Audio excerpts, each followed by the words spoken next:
Hello student, today we will learn about the myocardial infarction. ठीक है, तो myocardial infarction नाम से ही हम जान सकते हैं मायोकार्डियल। ठीक है, फर्स्ट तो हम देखेंगे मायोकार्डियल इन्फार्क्शन जो है ये कार्डियक की डिसीज कंडीशन है। तो ये मायोकार्डियल का मीनिंग क्या होता है? फर्स्ट तो है हम पढ़ते हैं हार्ट की कितनी लेयर्स है? 3 लेयर्स। ठीक है, एक है endocardium, myocardium and then pericardium.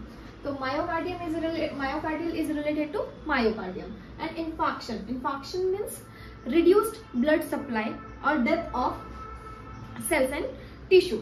Okay, so myocardial infarction, so myocardial का मीनिंग है मिडल मस्कुलर लेयर। तो मिडल मस्कुलर लेयर में क्या होते हैं? Myocardial cells and tissues. जब भी मायोकार्डियल सेल्स एंड टिश्यूज की डेथ होती है तो उसको हम बोलते हैं मायोकार्डियल इन्फार्क्शन। उसकी वजह से हमें बहुत ज्यादा चेस्ट पेन होता है, उसे हम अंजाइना पेक्टोरिस बोलते हैं। ओके, सो मायोकार्डियल इन्फार्क्शन का मीनिंग आपको समझ ही गया होगा। तो अभी हम देखेंगे definition of myocardial infarction. So first 2 definition दिए हैं मैंने, 1 और 2। फर्स्ट में समझाऊंगी। MI is defined as disease condition which is caused by reduced blood flow in coronary artery due to the atherosclerosis, embolus or thrombus. Okay, तो क्या होता है? Heart जो है, ठीक है, हार्ट को ब्लड सप्लाई कौन करता है? Coronary artery, right? ये है कोरोनरी आर्टरी, हार्ट को ब्लड सप्लाई करती है। ओके, तो इसमें क्या लिखा है? ये क्या है? एक डिसीज कंडीशन है जहाँ पे क्या होता है? ब्लड फ्लो रिड्यूस होता है। कहाँ का? कोरोनरी आर्टरी का। तो ये जो कोरोनरी आर्टरी है जो क्या कर रही है? हार्ट को ब्लड सप्लाई कर रही है। तो इसमें क्या होता है? ब्लड फ्लो क्या होता है? रिड्यूस होता है। तो ये किस वजह से होता है? एक तो क्या होगा, इस जो आर्टरी है, आर्टरी में क्या होगा? ब्लॉकेज होगा। तो ब्लॉकेज किन किन वजह से आ सकता है? एक तो है एथेरोस्क्लेरोसिस। एथेरोस्क्लेरोसिस में क्या होता है? ये है आर्टरी। आर्टरी में जब क्या होता है? फैटी डिपोजिशन हो जाता है। ठीक है, फैट का डिपोजिशन हो जाता है। इसकी वजह से क्या होता है? एक तो पार्शियल या तो कंप्लीट ब्लॉकेज आ सकता है कोरोनरी आर्टरी में। उसकी वजह से क्या होगा? हार्ट में जो है प्रॉपर ब्लड सप्लाई नहीं होगा, और प्रॉपर ब्लड सप्लाई नहीं होगा तो वहां के जो सेल्स एंड टिश्यूज है उनकी डेथ हो जाएगी। तो ये हो सकता है पहला कारण जो है एथेरोस्क्लेरोसिस। दूसरा है एम्बुलस और थ्रोम्बोसिस। मतलब क्या होता है? Blood clot. एक ब्लड क्लॉट है, ब्लड क्लॉट आ रहा है और ये क्या कर रहा है? ये कोरोनरी आर्टरी है, कोरोनरी आर्टरी को क्या कर रहा है? ब्लॉक कर रहा है। उसकी वजह से क्या होगा? जो ब्लड सप्लाई है, ब्लड सप्लाई हार्ट में होने वाला ब्लड सप्लाई है वो क्या हो जाएगा? रुक जाएगा। ठीक है, और उसकी वजह से क्या होगा? यहाँ पे जो सेल्स है, मायोकार्डियल सेल्स एंड टिश्यूज है, उनकी डेथ हो जाएगी। इसी को हम बोलते हैं MI। ठीक है, तो फर्स्ट डेफिनेशन समझ में आ गई होगी आपको। मैं एक बार और रिपीट करती हूँ। MI is defined as a disease condition which is caused by reduced blood supply or reduced blood flow in coronary artery due to the atherosclerosis, embolus or thrombosis. Okay, तो सेकेंड डेफिनेशन देखेंगे। MI is irreversible damage of myocardial cells। ठीक है, first definition में भी हमने पढ़ा था कि ये क्या है? हार्ट है, हार्ट में 3 लेयर्स है। 3 लेयर्स में से एक लेयर है मायोकार्डियल। ठीक है, मायोकार्डियम में क्या होते हैं? Myocardial cells and tissues present होते हैं। ओके, तो ये क्या है? MI क्या है? एक इरिवर्सिबल डैमेज जिसको हम रिवर्स नहीं कर सकते। ठीक है, जिसको हम रिवर्स नहीं कर सकते MI को, तो ये क्या होता है? इरिवर्सिबल डैमेज होता है। ये है irreversible damage of myocardial cells. मतलब अगर यहाँ के मायोकार्डियल सेल्स एंड टिश्यूज की डेथ हो गई तो हम वापस से उनको रिप्लेस नहीं कर सकते हैं। इसको हम बोलते हैं irreversible damage of myocardial cells and tissue caused by the prolonged ischemia. Ischemia का मीनिंग क्या होता है? Reduced blood supply to the particular part of body, okay, or particular part of organ. तो किसकी वजह से होता है? सेल्स की डेथ किस वजह से होती है? एक तो इस्चेमिया, मतलब ब्लड सप्लाई कम हो रहा है, या फिर हाइपोक्सिया, मतलब क्या हो रहा है? ये है हार्ट में क्या है? कौन ब्लड सप्लाई कर रहा है? Coronary artery. कोरोनरी आर्टरी क्या करती है? ब्लड सप्लाई करती है वहां के सेल्स एंड टिश्यूज को। ब्लड सप्लाई में क्या होता है? ऑक्सीजन जो मिलता है उनके वो सेल्स और टिश्यूज को, और सेल्स को और टिश्यूज को जिंदा रहने के लिए क्या चाहिए? ब्लड सप्लाई और ऑक्सीजन। अगर उनको ऑक्सीजन या फिर ब्लड सप्लाई नहीं मिला तो वो क्या हो जाएंगे? उनकी डेथ हो जाएगी। तो इसमें वही बोला है कि एक तो इस्चेमिया है, मतलब ब्लड सप्लाई रिड्यूस हो रहा है, और उसकी वजह से क्या हो रहा है? Lack of oxygen supply, hypo means कम और जिया मीन्स ऑक्सीजन, ठीक है। Lack of oxygen supply and lack of blood supply की वजह से क्या हो रहा है, यहाँ पे irreversible damage of myocardial cells and tissues हो रहे हैं। अब हम देखेंगे pathophysiology and causes of myocardial infarction. So first देखेंगे कॉजेस, तो किन किन कारणों से मायोकार्डियल इन्फॉक्शन हो सकता है। मोस्टली मैंने स्टार्टिंग में ही बताया था, ये मोस्टली किस वजह से हो सकता है, कोरोनरी आर्टरी के ब्लॉकेज की वजह से, ठीक है। तो कोरोनरी आर्टरी जब भी ब्लॉक हो जाती है तो वो अगर ब्लॉक होगी तो क्या करेगी, हार्ट को ब्लड सप्लाई नहीं कर पाएगी। ओके, तो जो है ये किस वजह से होता है, मेनली कोरोनरी आर्टरी ब्लॉकेज की वजह से। तो कोरोनरी आर्टरी किन किन कारणों से ब्लॉक हो सकती है, एक तो है कोरोनरी आर्टरी डिसीज, ठीक है, या फिर हो सकता है एथेरोस्क्लेरोसिस। एथेरोस्क्लेरोसिस का मीनिंग आपको पता है, एथेरोस्क्लेरोसिस, ठीक है। देन है थ्रोम्बोसिस, ठीक है, या फिर एम्बोलस फॉर्मेशन,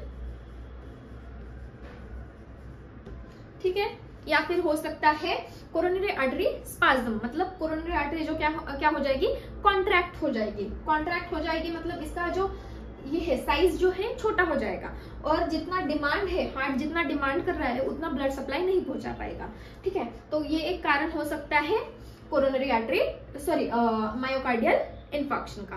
तो ये मेनली तीन है, कोरोनरी आर्टरी डिसीज, देन है एथेरोस्क्लेरोसिस, देन है थ्रोम्बोस, देन एम्बोलस या फिर कोरोनरी आर्टरी स्पाज्म। ओके, तो अभी हम देखेंगे पैथोफिजियोलॉजी।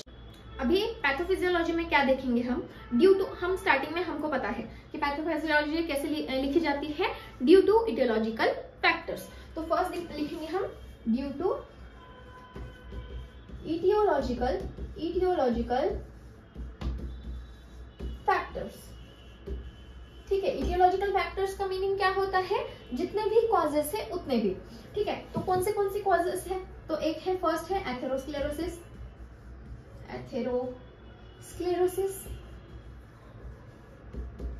या फिर coronary artery spasm, coronary artery spasm, या फिर थ्रोम्बस और एम्बोलिज्म, थ्रोम्बस और एम्बोलिज्म, ठीक है।